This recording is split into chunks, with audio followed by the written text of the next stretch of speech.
Okay, applications of differential calculus, page 3. When a ball is thrown, its height above the ground is given by this function here, where t is the time in seconds. A. From what distance above the ground was the ball released? Okay, so they're just saying, like, when the ball was released, that's like at the beginning, right? So that would be when t equals 0. So they're saying, what about when you put 0 into this function? You put it into the t there, you put it into the t there. The nice thing about putting zeros into a function is that the whole term goes to 0, right? Because you multiply the 0 times 28.8, the whole thing becomes 0. So what are you left with? Just 1.2. Okay. Sorry about the noise. That was the trash truck. Okay.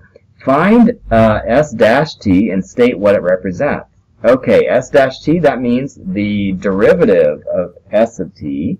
So let's find the derivative. The derivative of 1.2 is just 0. The derivative of 28.1t is just 28.1. The derivative of negative 4.9t squared would be negative 4.9 times 2 times t. So if we want to multiply all that out, we'll have 28.1 minus 9.8t. Okay. All right. And then it says state what it represents. Well, let's see. When you take the derivative of the displacement s function, remember that that is the same thing as velocity. So s dashed of t is the velocity. And you can even say it's the velocity v dashed, or vt, v of t. Okay, what is the maximum height reached by the ball? Okay, that's that would be a maximum, right? And to find a maximum, we could find the first derivative of the s displacement function, and then we could set it to 0, and that would give us a stationary point, and that might be the maximum, right? So let's do C. Oops. Let's do C, where it says find t when s dashed of t equals 0. So we have our s dashed t, which is 28.1 minus 9.8t, and we're going to set it to 0 to see when the stationary point is. Using algebra, we'll add 9.8t to both sides. So we'll have 28.1 equals 9.8t. And then we'll divide both sides by 9.8. And that will give us t equals 28.1 divided by 9.8.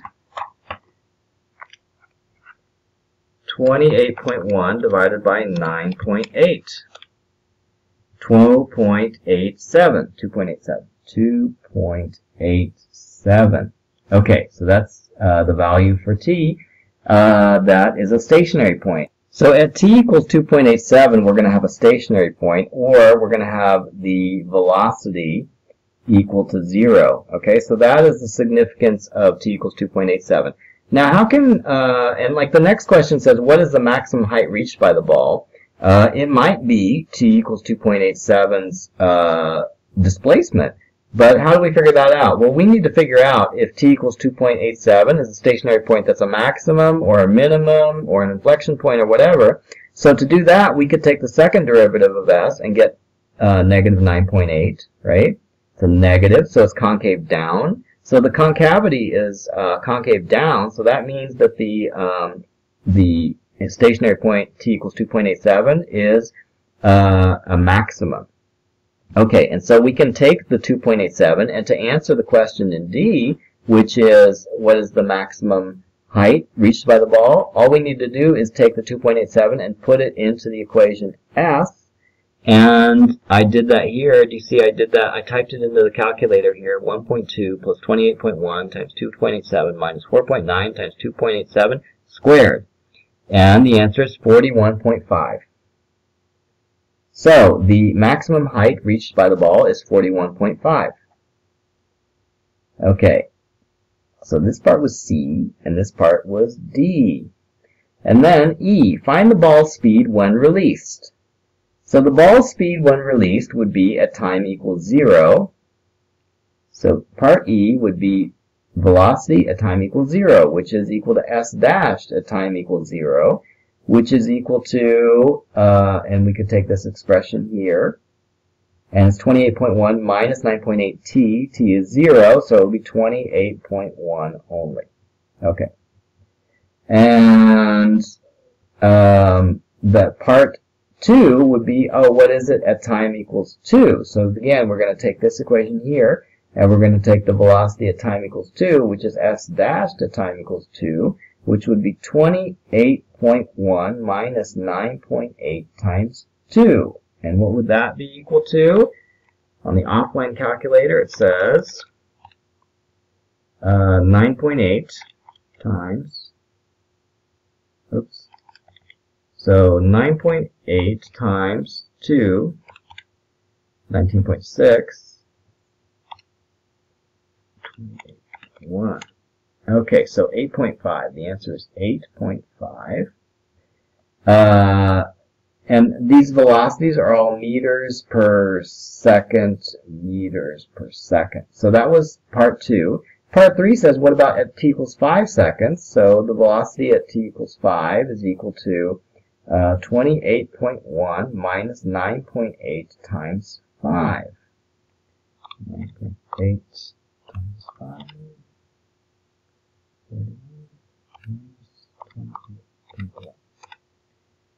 So that would be actually kind of a negative number, negative 20.9 meters per second. So at velocity at time equals 5 seconds, it's actually going down at velocity of negative 20.9 meters per second. At time equals 2, it's positive 8.5 meters per second, so it's going up. Okay. State the significance of the sign of the derivative. Oh, so it's asking us about that. So when S dashed is positive velocity, the ball goes up. When negative, the ball goes down. Okay. Okay. That was E. So what about F? How long does it take for the ball to hit the ground? So the ball, or the ground, I'm assuming, is displacement 0. So let's see. For F, what they want to know is, okay, when does S of t equal 0? So we could put in the original function for S of t, which is 1.2 plus 28.1 t minus 4.9 t squared, set it equal to 0. And then we want to know what t equals when the function S of t becomes 0. So how about if we use the calculator to solve this? Have you guys used PolySMLT to find roots of equations? It's a little bit faster than using the quadratic formula. So I'm going to use Poly Root Finder. And it's a second order. And I'm going to put in the coefficients here. So the coefficient for x squared or t squared is negative 4.9. A little tricky because it's out of order, right? And the second coefficient multiplied times t, or x, is 28.1. And the constant is 1.2. And then I solve. Okay, so I have two roots. One of them is 5.78 and the other one's a negative number. Now, negative number means that, like, even before our test started, so we're interested in the positive time. It would be 5.78. So the root here is going to be t equals 5.78. That's how many seconds it takes for the ball to reach the ground again. What about G? G says, what is the significance of S dash dash T? And that is the acceleration. It's the acceleration of the ball. And remember that the acceleration of the ball turned out to be a constant, negative 9.8. And if you remember from your physics class, that makes sense because the constant acceleration on things on Earth are approximately negative 9.8 meters per second squared. So you could even say that it is gravity.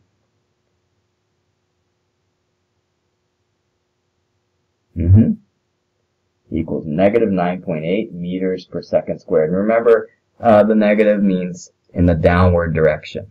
Okay, number 5. A particle moves in a straight line with displacement function blah, blah, blah, where t is in seconds and the s is in centimeters.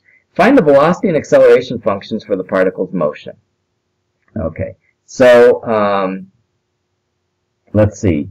To find the velocity, it's equal to the first derivative of the displacement, so we could just take the first derivative of that. It would be 12 minus 2 times 3t squared, which is equal to 12 minus 6t squared. And that's the velocity. And what about the acceleration function? How do we find that? The acceleration function would be the second derivative. So it would be, the 12 would become 0, and then negative 6t squared would become negative 12t. Okay, so we've found both the acceleration function and the velocity function. Then it says, find the initial conditions and interpret their meaning. The initial conditions, what they want is, they want the s at 0, they want the v at 0, and they want the a at 0, and they want us to tell what that means. So if you look at the s function, if you put 0 in for t here, and you put a 0 in for t there, you would have 0 minus 1, so it would be just negative 1. What about the velocity? The velocity function is 12 minus t squared. If you put 0 into that, you would get a velocity of 12. And the acceleration function is this. If you put t equals 0 in that, then you're just going to get 0. So the acceleration at the beginning is 0. So basically, it starts at position 2. Oops. Starts at position negative 1. Initial velocity is plus 12 meters per second. And acceleration is 0.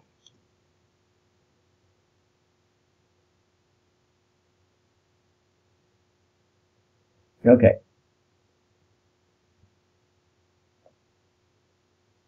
All right, and that was B. What about C?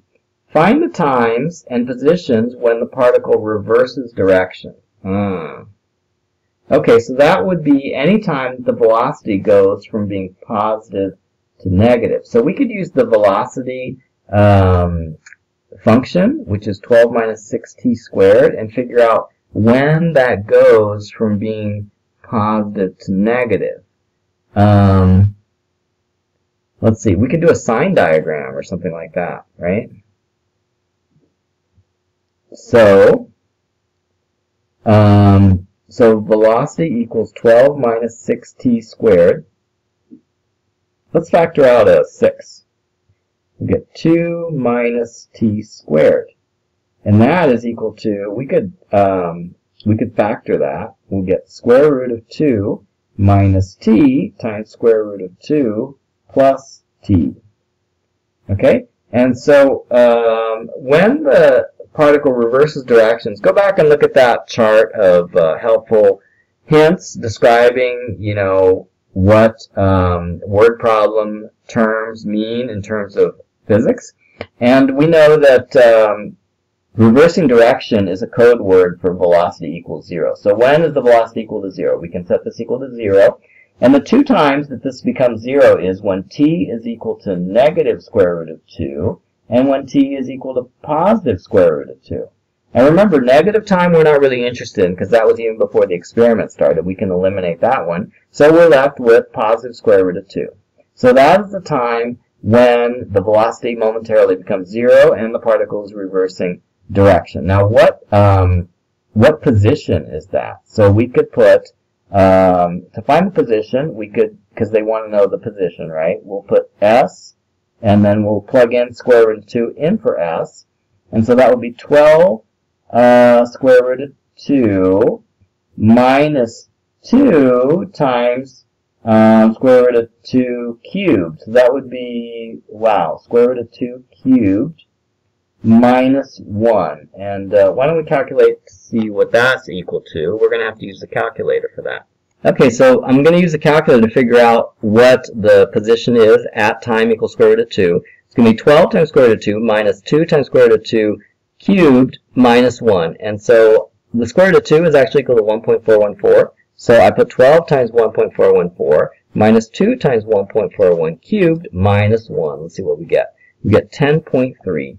So the position at time of square root of 2 is going to be 10.3, and that is the answer to C. Okay. What about D? At what times is the particle's speed increasing and velocity increasing? So these are kind of related to each other, speed being the magnitude of the velocity vector. So let's see. Velocity increasing. Velocity increasing would be related to the acceleration, right? Because if the acceleration is positive in the same direction as velocity, then it would be increasing. So let's look at acceleration. So we know that acceleration is negative 12t, right? It's negative 12t. So the acceleration is negative for all time greater than 0. At 0, it happens to be 0, right? But above 0, then it's negative, right? And actually, at negative time, it would be positive. But okay, so that's the acceleration sign diagram. Let's do a velocity sign diagram because the velocity and acceleration, when it's in the same direction, then the velocity is increasing. So let's see when the velocity is positive and when it's negative. So the velocity, remember, has two critical points: negative square root of 2, which we don't care much about, and positive square root of 2. So let's mark positive square root of 2 on here. Now, if you put a big positive number in for time on both of these, you'll have a big negative number times a big positive number, which would be a negative number. Now, what if you put 0 or 1 or a smaller number in there? Then you're going to have two small positive numbers multiplied times each other, so that's positive. Okay, so now, let's see. When the velocity is positive and the acceleration is positive, then the velocity is increasing. So here the velocity is positive, but there is no time when the acceleration is also positive. So no, there's no time when the velocity is increasing when the velocity is positive. So what about when the velocity is negative? Yeah, look, the acceleration is negative during the same interval. So that means that when t is greater than or equal to square root of 2, then the velocity is increasing. And actually, I'm not sure if we say that the velocity is increasing because the velocity is negative and it's becoming more negative. So maybe it's not increasing. I would say maybe it's decreasing, right? It's becoming more negative. Now, I would say that the speed is increasing because it's going in the negative direction. It's becoming more negative. So if you take away the negative sign, then you know that the speed is increasing. So maybe what I'm going to say is that for t is greater than or equal to square root of 2, then speed is increasing, but velocity is not. because it's just becoming more negative. So I could say velocity is becoming even more negative. Even more negative. Okay? Alright, so that was the answer for D. What about 7? A particle P moves in a straight line. Its displacement from the origin O is given by this function here, where T is the time in seconds and T is positive. Find the velocity and acceleration functions. Okay, so this is like becoming very familiar to us now, right? So the derivative, first derivative of that is 100. Derivative of that would be plus 200 divided by negative 5 e to the negative t over 5. Okay, and so that's the first derivative.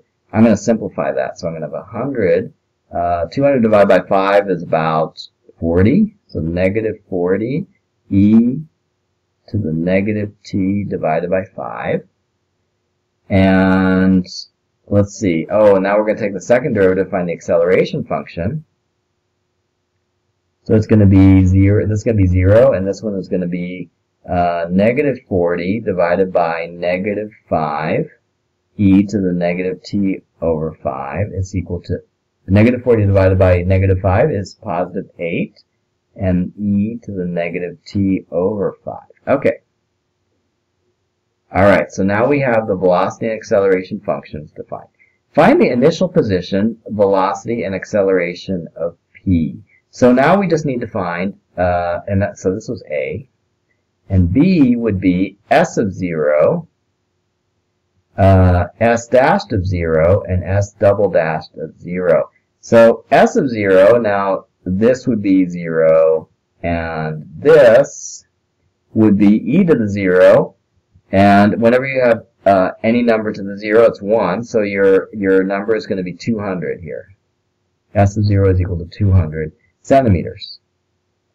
What about S dashed of 0? S dashed of 0 would be the S dash function, and like if you look at that, when you put 0 in for t, it becomes e to the 0, which is 1, so 100 minus 40 is 60.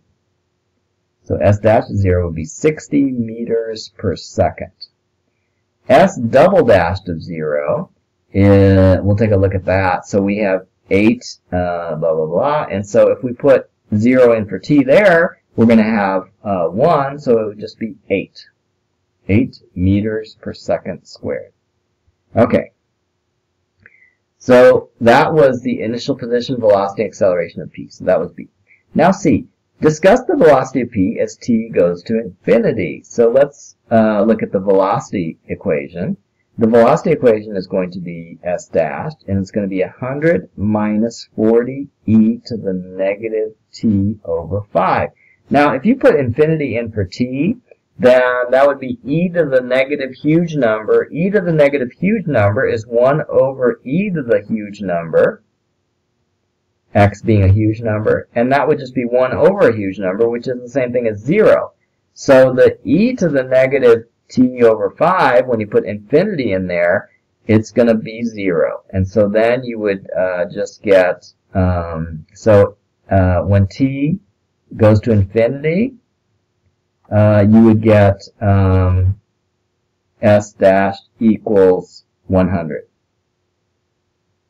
Okay. What about D? Sketch the graph of the velocity function. Okay, so the velocity function is this one. And let's see. I'm sorry I didn't provide you with graph paper. 1, 2, 3, 4, 5, 6, 7, 8, 9, 10. This will be 100. And then at the very beginning, the value of the velocity is 60, right? So we're going to start at 60. I'm going to mark this 1, 2, 3, 4, 5, 6. Okay, so that's the starting point. And then remember that as time goes on, we're going to approach 100. So, and maybe we could like mark a couple of intermediate points. We could put in like 5. If we put t equals 5, let's do it right. 1, 2, 3, 4, 5. So that would be e to the negative 1, which is 1 over 2.71, which is 0.369, and I'm going to multiply that times 40, which is 14.7, and then I'm going to subtract that from 100, and I get 85.2. So at t equals 5, the value would be 85.2, which is about there. Okay, and so we can kind of graph that now, and it approaches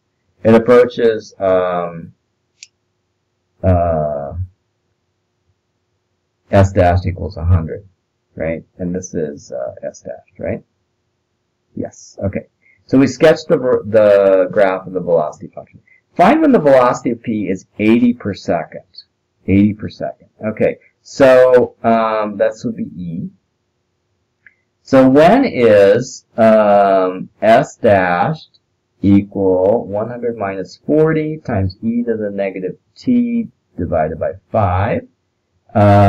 When is that equal to 80?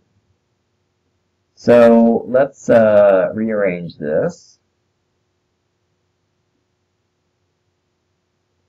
We're going to have to use a log here eventually, I think. So that'll be 20 equals 40 times e to the negative t 5.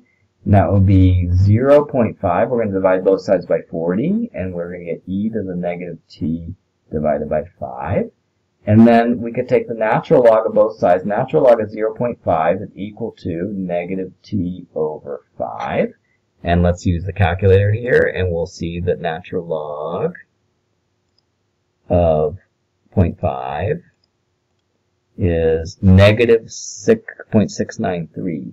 Negative 0.693 is equal to negative t divided by 5. So we can make both of these positive, and then we'll have 0.693 times 5 is equal to 3.47, which is t. So t is equal to 3.47.